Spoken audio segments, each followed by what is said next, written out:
Bonjour à tous et merci de nous rejoindre sur RTI 1 pour vous informer. Aujourd'hui, en N'Djamena au Tchad, le président de la République, Alassane Ouattara, participera à la session extraordinaire de la conférence des chefs d'État et de gouvernement des pays membres de la communauté des États sahélo-sahariens. Ce sommet va se pencher sur les questions de paix et de sécurité dans l'espace SENSAD et réorienter les objectifs de l'organisation. C'est la première fois que cette rencontre se tient après la crise libyenne et dans le contexte de la crise au Mali. Hier, le chef de l'État, Alassane Ouattara, a reçu une délégation onusienne conduite par le sous-secrétaire général des Nations Unies chargé des opérations de maintien de la paix. Les responsables de l'ONU ont fait le point de la mission d'évaluation effectuée récemment en Côte d'Ivoire. Suivons les explications de Jérôme Kofi Abolin. Edmond Mullet, reçu par le président de la République Alassane Ouattara ce vendredi 15 février 2013 au palais présidentiel. Le sous-secrétaire général des Nations Unies chargé des opérations de maintien de la paix à la tête d'une délégation onusienne a échangé pendant plus d'une heure d'horloge avec le chef de l'État. Échange relatif à la mission d'évaluation en Côte d'Ivoire qui vient de s'achever. Cette mission, le sous-secrétaire général des Nations Unies chargé des opérations de maintien de la paix a estimé qu'il était nécessaire d'en faire le point avec le président ivoirien Alassane Ouattara avant de quitter Abidjan. Nous avons travaillé durant 2 semaines.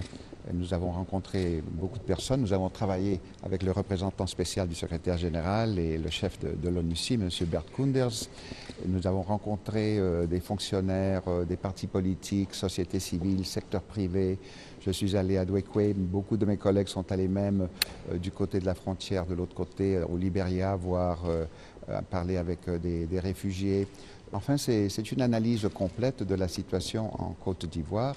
Et avant de partir, naturellement, je devais partager avec le chef de l'État, avec le président de la République, ce que nous pensons recommander. Enfin, le secrétaire général, comme vous savez, doit présenter un rapport au Conseil de sécurité sur la situation en Côte d'Ivoire et voir de quelle façon on peut continuer à appuyer, à soutenir ce processus de paix, de progrès en Côte d'Ivoire.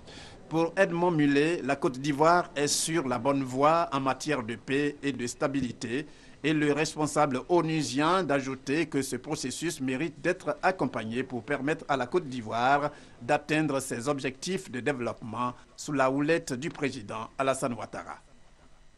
À présent, je vous fais lecture de ce communiqué émanant du ministre d'État, ministre de l'Intérieur et de la Sécurité. Alors, le ministre d'État, ministre de l'Intérieur et de la Sécurité, porte à la connaissance de l'opinion publique nationale et internationale que des instructions ont été données à la police nationale afin de faire respecter l'arrêté du maire de la commune de Yopougon portant interdiction de 3 manifestations prévues pour ce samedi 16 février 2013 et sur le même site dans sa commune. Il s'agit notamment du rassemblement des démobilisés ayant appartenu à des forces belligérantes pendant la crise post-électorale pour interpeller le gouvernement sur leur situation socio-professionnelle. Du meeting de la jeunesse du Front populaire ivoirien pour réclamer la libération de M. Laurent Gbagbo.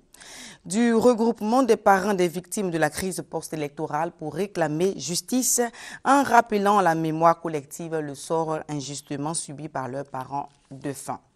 Devant l'obstination de ces associations à maintenir leurs manifestations en dépit des conseils avisés du maire qui les a reçus à plusieurs reprises en faisant prévaloir à juste raison les risques de graves débordements avec mort d'homme, comme ce fut le cas le 6 avril 2012 à la place Figayo dans la même commune.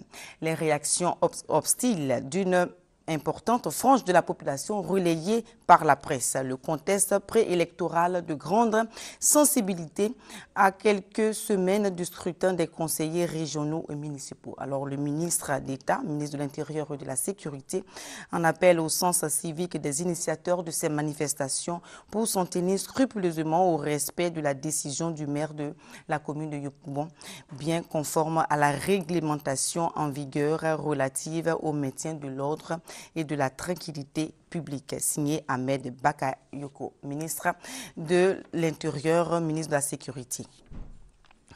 Alors, l'actualité dans le secteur agricole, c'est l'ouverture de la campagne 2013 de commercialisation de la noix de cajou. Le prix de la noix de cajou pour la campagne 2013 est donc fixé à 200 francs le kilogramme. On en parle avec Noël Nyagno. C'est parti depuis ce vendredi 15 février pour la campagne cajou 2013. 3 types de prix minima obligatoires sont connus. Ils sont obtenus de façon consensuelle par le comité mis en place par les acteurs de la filière, producteurs, acheteurs, représentants des exportateurs, des transformateurs et des structures techniques. Toute personne qui voudrait acheter aujourd'hui de la noix de cajou en Côte d'Ivoire aux producteurs devrait acheter à la somme de 200 francs. Nous avons fait un prix magasin intérieur, c'est-à-dire les magasins en zone d'approvisionnement, c'est-à-dire les zones où on retrouve le cajou. Et cela est 235. 235 parce qu'il y a des frais de collecte. Et ces frais de collecte-là font 20 francs le kilo. Et il y a la marge de l'acheteur ou la marge de la coopérative qui font 15 francs. Maintenant, nous avons enfin un prix magasin portuaire. Et ce prix magasin portuaire est de 274, c'est-à-dire l'acheminement du produit des zones d'approvisionnement jusqu'au port. Pour assurer un bon déroulement de la campagne, 11 mesures ont été arrêtées par ce comité. Il s'agit entre autres de l'application obligatoire de ces prix minima, de la transformation du comité scientifique en comité de veille pour la révision périodique de ce prix, de la révision des prix minima sur la base d'une évolution de 15% du prix CAF, de l'interdiction aux exportateurs de fer de l'achat Borchamp. De quels moyens dispose le comité pour le respect scrupuleux de ces dispositions? La bonne volonté et la puissance publique. Et il y a la volonté donc qu'on manifeste pour tous les acteurs de suivre les mesures d'accompagnement et de les respecter. Il y a aussi la responsabilité étatique. Et l'État aujourd'hui a une volonté manifeste d'organiser la filière. Le cajou est l'une des spéculations de la zone nord de la Côte d'Ivoire. Avec une production de plus de 400 000 tonnes, la Côte d'Ivoire occupe le premier rang des pays exportateurs de cajou au monde. Aujourd'hui, la voie reliant l'université Félix Houphouët-Boigny de Cocody au quartier Les Jardins de la Riviera 2 dans le district d'Abidjan sera fermée pour des raisons de travaux de construction du 3e pont Henri Konan Bédié. Je vous propose donc d'écouter les explications de Ouattara Issa, directeur des études et des ouvrages à l'Ageroute. Il a été reçu hier sur le plateau de 20h. La couleur grise représente effectivement, disons, la route existante. La couleur jaune représente la route que nous venons de construire. La couleur bleu foncé représente la zone que nous allons couper pour construire l'ouvrage. Les usagers venant de la mosquée, donc de la Riviera 3 ou de la Riviera Golf, ont la possibilité d'emprunter cette voie, aller du côté des deux plateaux ou, s'ils le veulent, aller vers l'université. La mosquée qui est de l'autre côté, il s'agit de la petite mosquée. Voilà. La petite mosquée ou, effectivement, sens Benjerville. Exactement. Là, vous avez le sens deux plateaux. Ici, vous avez le sens université. En fait, c'est le sens université, c'est l'ancienne voie qui permet effectivement d'aller à la mosquée. Là, à partir de la mosquée, vous tournez à droite, vous empruntez la voie provisoire et vous avez la possibilité d'aller aux deux plateaux ou à l'université. Pour les usagers venant de l'université, il faut qu'ils sachent que désormais cette voie est interrompue. Ils ont la possibilité d'aller vers ce carrefour, emprunter la voie provisoire et remonter vers la petite mosquée. Bientôt, une loi contre les sachets plastiques en Côte d'Ivoire. Cette loi concerne l'importation et la fabrication de ces sachets. Pour le ministère de l'Environnement qui a annoncé la mesure, les sachets plastiques détruisent les installations publiques et ont une conséquence sur la santé de la population. On en parle avec Evelyne Débat. Jeter un sachet plastique à terre est un geste banal à Abidjan, la capitale économique. Un geste dont les Ivoiriens n'arrivent pas à se défaire et qu'ils justifient. Mais il n'y a pas assez de poubelles aussi. Vous voyez, Adjamé là, Adjamé est toujours rempli. La présence des sachets plastiques à Abidjan dans les rues est-elle due essentiellement à l'absence de poubelles? Certainement pas. Jugez-en vous-même.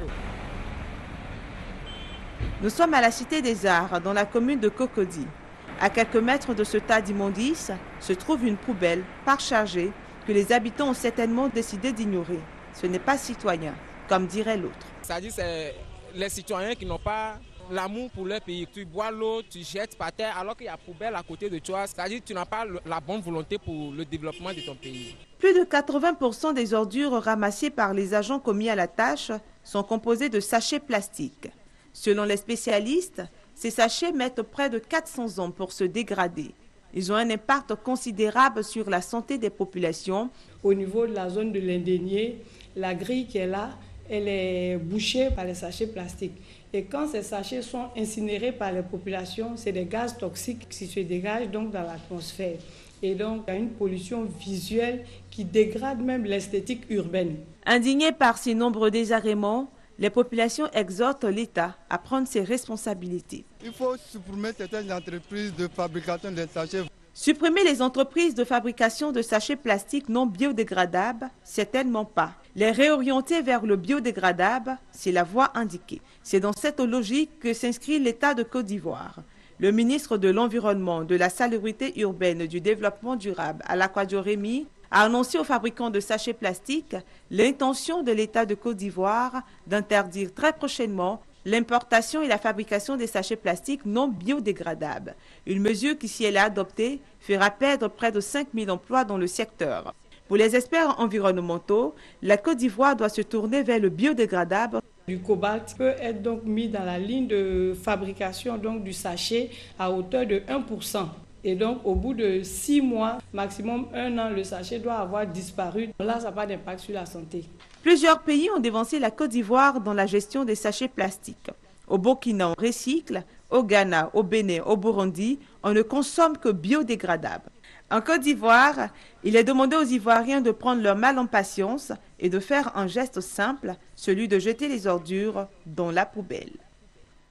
Akasaye Lazare, le directeur général de la radio-télévision ivoirienne RTI, a animé un point de presse pour expliquer les réformes en cours à la RTI. Il prévoit l'amélioration des programmes pour répondre au mieux aux attentes des auditeurs et téléspectateurs. On en parle avec Léon Bro. Les réformes engagées par le directeur général de la RTI, radiodiffusion, télévision ivoirienne, portent essentiellement sur 6 points. Entre autres, la couverture du territoire national, le renforcement des capacités, l'amélioration du contenu des programmes. Sur le premier sujet, le directeur général annonce la réhabilitation prochaine des centres émetteurs de l'Est du pays. Objectif, améliorer le taux de couverture nationale actuel de 71% pour la radio et 68% pour la télévision. Évoquant le renforcement des capacités, Akasaye Lazare s'est engagé à poursuivre l'équipement de la RTI. Le directeur général a aussi mentionné sa vision à travers le renforcement des compétences des agents et le récent redimensionnement du personnel. La récente scission de la direction de l'information avec la direction des reportages institutionnels a été opérée pour permettre aux responsables de s'investir davantage et complètement dans l'encadrement des équipes rédactionnelles. Ambition affichée par la direction générale de la RTI à travers ces réformes, faire de l'entreprise le leader de l'audiovisuel public d'Afrique de l'Ouest à l'horizon 2020. Dans l'immédiat, il faut procéder à un réaménagement des programmes, productions et informations. Cette opération va démarrer par la chaîne RTI 1, selon le directeur général de la RTI. Nous mettons un accent particulier sur la ligne éditoriale des différentes éditions de journaux télévisés et aussi sur leur contenu. L'importance accordée à l'institutionnel sera maintenue dans les JT et voire renforcée. Autre sujet évoqué, le cinquantenaire de la RTI en cette année 2013. Akasaye Lazare et ses collaborateurs promettent une célébration placée sous l'onction du gouvernement. Hors de nos frontières, en Afrique du Sud, l'athlète paralympique Oscar Pistorius a été formellement inculpé du meurtre de sa petite amie, tuée de 4 balles à son domicile à Pretoria. Il risque la peine de mort. Les images. Dans un fourgon de police, masqué par un journal, Oscar Pistorius est arrivé ce matin au tribunal de Pretoria. Dans une salle d'audience pleine à craquer, l'athlète, soutenu par ses proches, a fondu en larmes devant le juge qui l'a inculpé du meurtre de sa petite amie. Le parquet évoque la préméditation, il risque la prison à vie et nie formellement. 24 heures après le drame, on en sait un peu plus sur l'enquête. Le champion paralympique aurait tiré sur sa compagne à 4 reprises, à travers la porte de la salle de bain, des coups de feu précédés d'une dispute. On est loin de la thèse de l'accident. En Afrique du Sud, où l'athlète est une star, le choc est immense. J'ai du mal à croire que Pistorius ait pu faire une chose pareille. S'il l'a fait, je serais très triste. C'est quelqu'un qui m'inspire beaucoup. Il a dû découvrir sur son téléphone un SMS d'un autre type. Ça l'a rendu jaloux et il a tiré. Je ne sais pas si c'est lui qui l'a tué. Ce que je sais, c'est qu'une femme est morte et c'est une femme de trop. Une star déchue au sommet de sa gloire. Beau, célèbre, 6 fois médaille d'or, admiré pour son courage, tout semblait sourire à cet homme. Dans la presse pourtant, un autre visage se fait jour. Celui d'un homme paranoïaque, violent, caractériel et fou d'armes à feu que les journaux surnomment Blade Gunner. Ce matin, c'est caché sous sa veste que l'homme aux lames de carbone est sorti du tribunal. L'audience suspendue a été reportée à mardi. Pistorius demandera sa remise en liberté sous caution. Peu de chances qu'elle soit acceptée. Et c'est ici qu'on s'arrête pour aujourd'hui. Je vous retrouve à 23 h. Excellente journée à vous.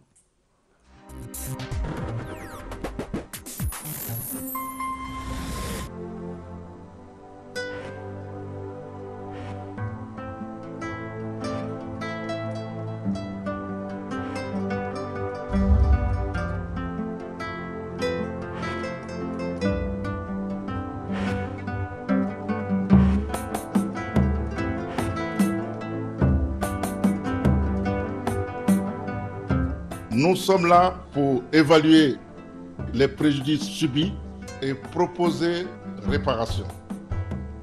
Nous sommes là pour aider à reconstruire vos vies. CDVR, Commission Dialogue, Vérité et Réconciliation. Faites-nous confiance.